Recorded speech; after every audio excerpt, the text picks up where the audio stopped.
Hello. Today's my second morning in Riyadh.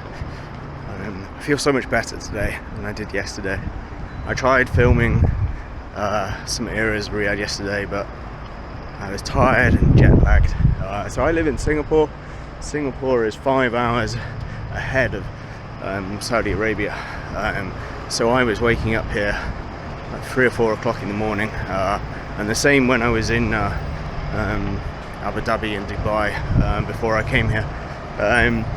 So this morning was a bit better. I managed to wake about 6:30 or so. So yeah, I do feel much more energetic today.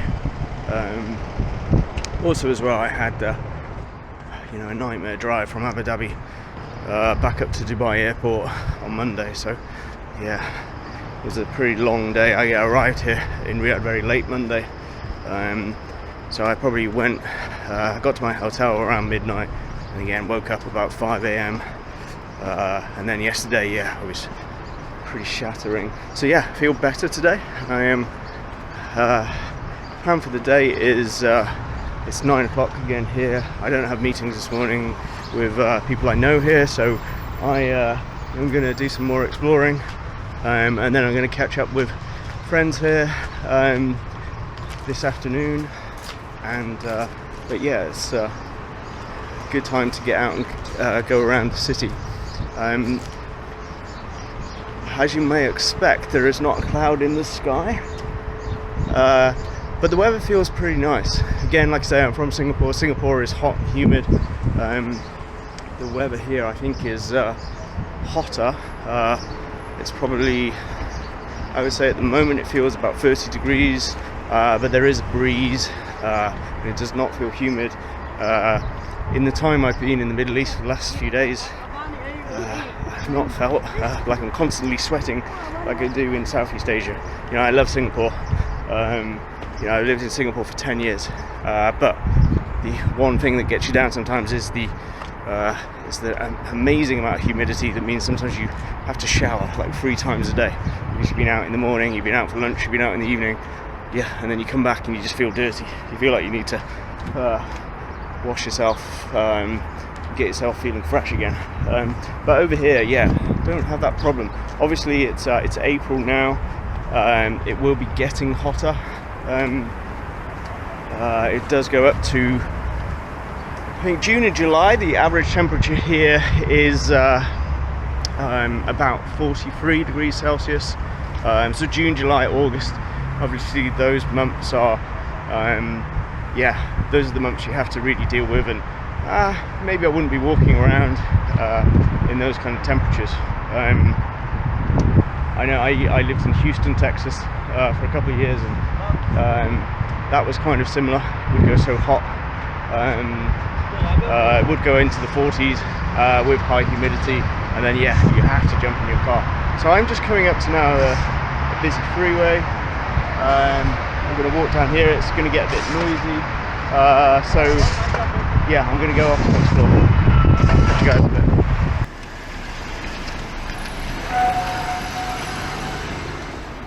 I'm taking cover in the shade here. It's the middle of the day here. It's 12:30, and behind me is the Al Faisaliah building. This building is not new. It was actually completed back in the year 2000, so it's 24 years old now. Designed by Foster & Partners out the UK. I think it's 267 meters tall, the 7th highest building in Saudi Arabia. The highest building.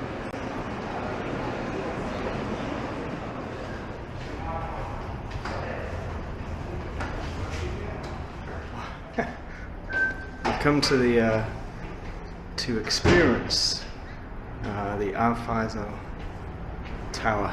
I'm the only tourist here. I originally went to customer service, and they said to come back at 1 o'clock. And I came back 1:20, and they said, "Oh, there'll be someone here in about 20 minutes." And then I went to the man, and then he's brought me upstairs, and I'm the only person here. So I'm going to go have a look around. It's noisy, windy out here. Close the door. Oh my god, I can't close the door.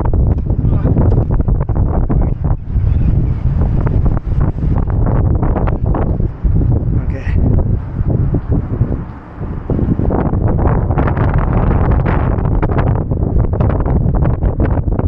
Yeah, see, I've been up a few towers. I've been up the Burj Khalifa and Empire State Building and Eiffel Tower, Taipei 101, a few different things. This is certainly the first time I've done it on my own. I feel like a VIP here. Am I the only tourist in Riyadh?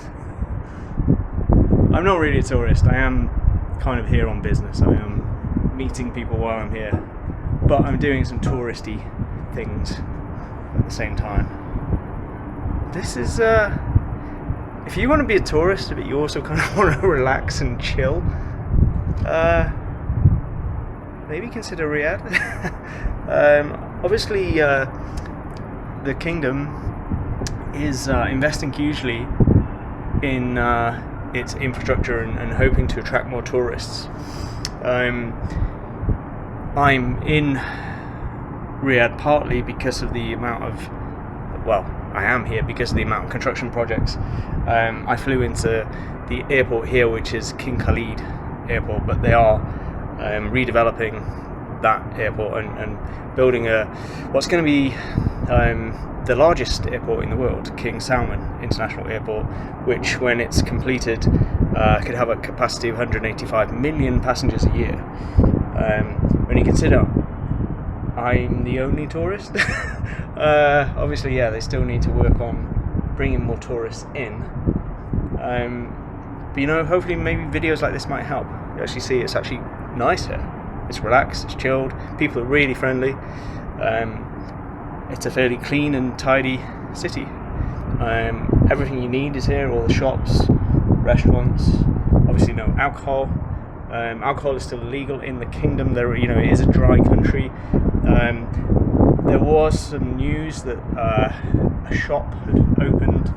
I'm not sure if it was in the airport, but they'd opened a shop somewhere that can now sell alcohol. This happened a few weeks back, but it's only for diplomats, I believe, not for the wider public. For anyone that's been to the UAE or Qatar, you know that those are kind of dry countries, but they're not really, because they sell, well, they're not really dry countries because they sell alcohol in hotels. So you don't actually have to be staying in those hotels to drink there. So there is kind of a fine line between, you know, what's a hotel and what isn't. Like, there are some places that you go in Dubai where you can sit outside with a beer because the kind of beer garden area is attached to a hotel. If you haven't been there before, I think we're a ways away from that, but they are with Neom and Red Sea and all the major tourist developments that were happening. Not to say that they would need alcohol, but you know, I would imagine that I don't know, that might change over time as more international tourism comes through. But for now, I will enjoy my experience here. Maybe sit here and chill for a while. I can see stairs going up here. How do you get there? Door here. Go in. Ah. Okay. Ah. Not immediately obvious. Push. Okay. No, can't get through there. It says push, but it does not. Needs to be locked. Right. So you sort of just left me up. There's no other stairs, is there? There's only stairs going down here, right? Okay. Yeah, the stairs going down there. Do you go down? Look, there's stairs. There's stairs going up. How do you get there?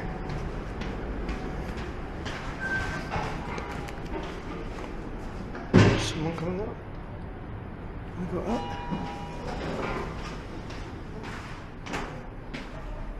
Where's the globe? Top.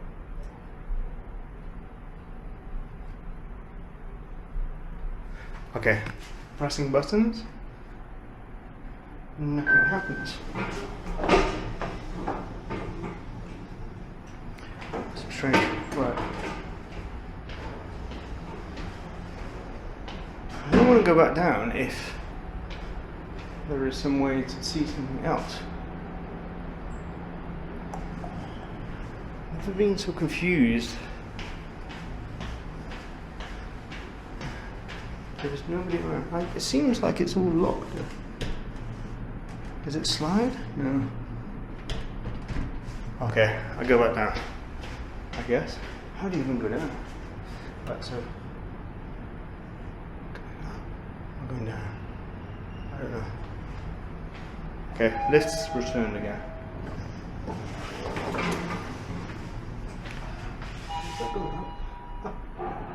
Oh, hang on, maybe the other one goes up. Maybe this one goes up.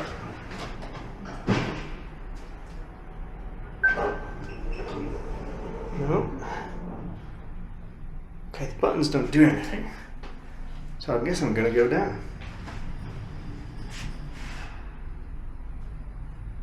Oh, that's very strange. I go back down. Turn that here. It's so bizarre.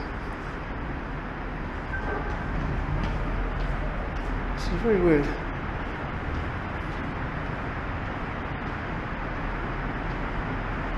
So strange. I guess this is not yet popular with tourists.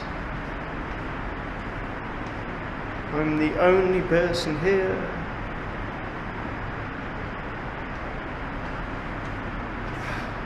I mean, to be honest, I know people have made videos on YouTube about trips to Riyadh. I could have sworn I saw that some people have been up here. It's not like I'm the only person that's ever been up. It really feels like... Can I go outside there? It's very strange. I did, as I kind of Googled it before, I did see that comments saying you can only stay inside, you can't go outside. Sorry if the camera's a bit shaky. My selfie stick melted while I was in Dubai. People? Oh, there's someone here. Hello. Hi. This one foundation. This foundation starting. Yeah. This one starting after 96.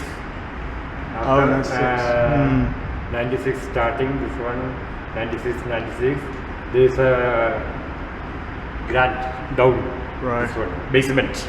Yeah. This basement starting after this construction starting. 97 starting. After they were 97 starting. All. This building construction top 98. 98. 98 to this one by Sort one by of, top. Yeah, it's like a global financial crisis and stuff happening. 98, same. 98. After going this 98, this whole floor, one by floor. This one 98. After this first time, this second. Yeah. This second coming starting this more after building construction. This top is coming tops. Floor. This banquet hall. Function hall. Oh, function. Yeah. Yeah. This down. Oh, okay. Basement. This is the plaza. Some coming time plaza. Plaza maju. This coming. This area is starting. This is globe top. This cube. This one's I'm the only kind of tourist. cultist cube. This cube fitting. Okay. Do you know where the contractor? Contractor this is Bin Laden. Oh, Saudi Bin Laden Group. Bin Laden. SBG. It's a good. Yeah. The design was Foster. First one. Yeah. This material I am coming. I am coming this. Oh yeah, you came to work on it. Yeah. This another I am another place working after I am coming. Yeah. Okay, great. Oh, good to meet you. I'm John. Santosh. Santosh. India. India, yeah. UK, Wales. Well, continuing my sightseeing in Riyadh. I just went up the Faisaliah Tower.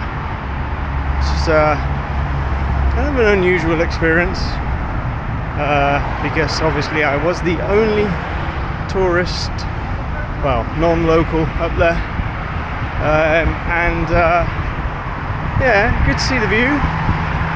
I do want to check out the Kingdom Tower at some point as well, and take a look at the view from up there. I'm sure it would be pretty much the same, but you know, it's nice to see the different experiences. So yeah,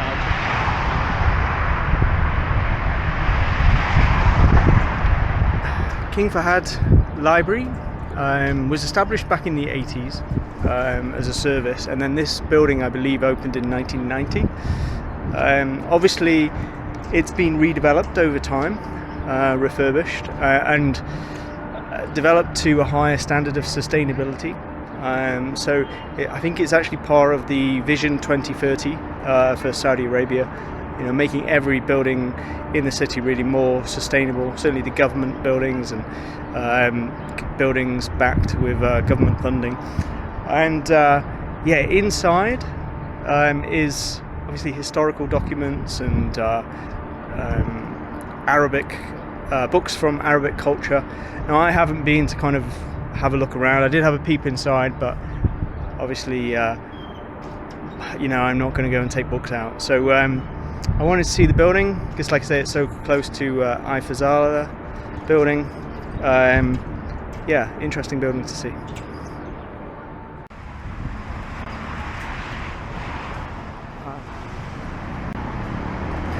No shortage of coffee here in Riyadh. I just came past Paul's Cafe, Coffee Bean, there's Tim Hortons, Starbucks.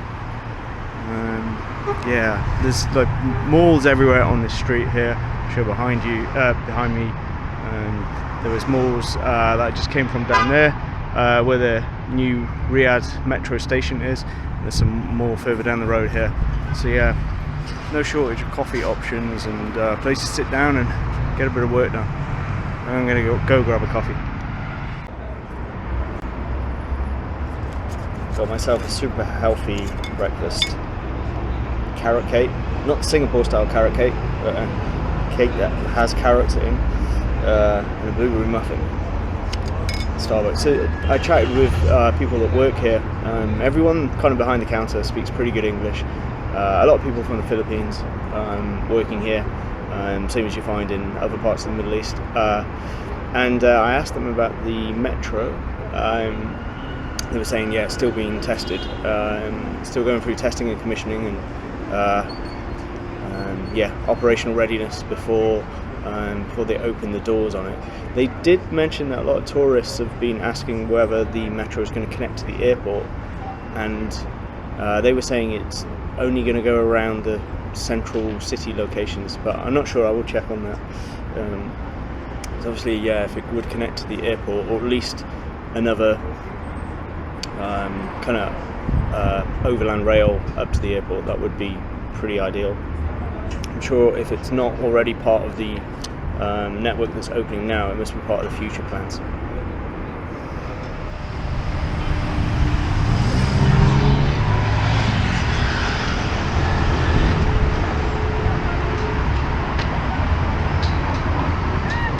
Behind me is one of the stations for the underground section of the Riyadh Metro. This project's been ongoing for about the last decade or so. It's a huge project to build around about 175 kilometers of metro rail network around the city, over 6 different lines. Talking to people here, they say there may be some stations opening this year, maybe July time. Certainly by the end of 2024 we should see some of the network open. And Yeah, the developer for this, with it being a government project, was the Royal Commission for Riyadh City. Lots of different international contractors involved, as well as local ones as well. 176 kilometers of line, I believe, with 85 different stations around the network. Okay, it's an afternoon in Riyadh and I'm by the Dion Mall. Malls here in Riyadh, very modern, very chilled out. I'm here in April and it's 32 degrees today. Not too humid, there is a bit of a breeze, so people will sit outside in the shade, not so much in the sun, but certainly in the shade. People will be sitting outside and having a coffee. Now, like I say, it's April, 32 degrees. Once you get to June, July, the temperature here, 43 degrees is the average. So, yeah, I guess there won't be so many people sitting outside then. But if you take June to August out the equation, the weather here is kind of certainly livable. It's not, like I say, not as humid as Southeast Asia. You know, I'm based in Singapore and yeah, the temperature's always 32 degrees there, but it's humid, you sweat constantly all year round. Here, you can kind of relax and sit in the shade and have a coffee.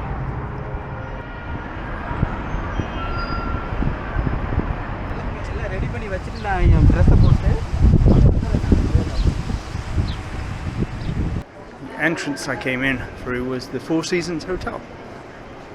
Which looks very nice. There's a Starbucks, as always.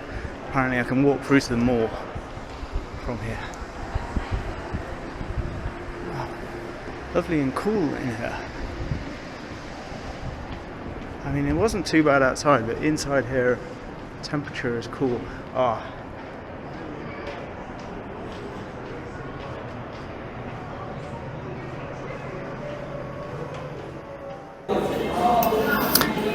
Yeah, after being on my own in the Faisaliah Tower this morning, to then coming to the Kingdom Tower in the evening is completely different. So much more people here, so much more activity. Seems like there's both tourists and locals coming up here to enjoy the view, which I'll show you here. So this tower is the 5th highest building in Saudi Arabia and the 3rd highest building with a hole in it. The highest building in the world with a hole in it is in Shanghai. The 2nd highest is in Kaohsiung in the south of Taiwan. And this is the 3rd highest building with a hole in it. So something a little different there. Certainly it's set up nice here. I mean, the viewing platform here. This is the Sky Bridge on the top of the tower.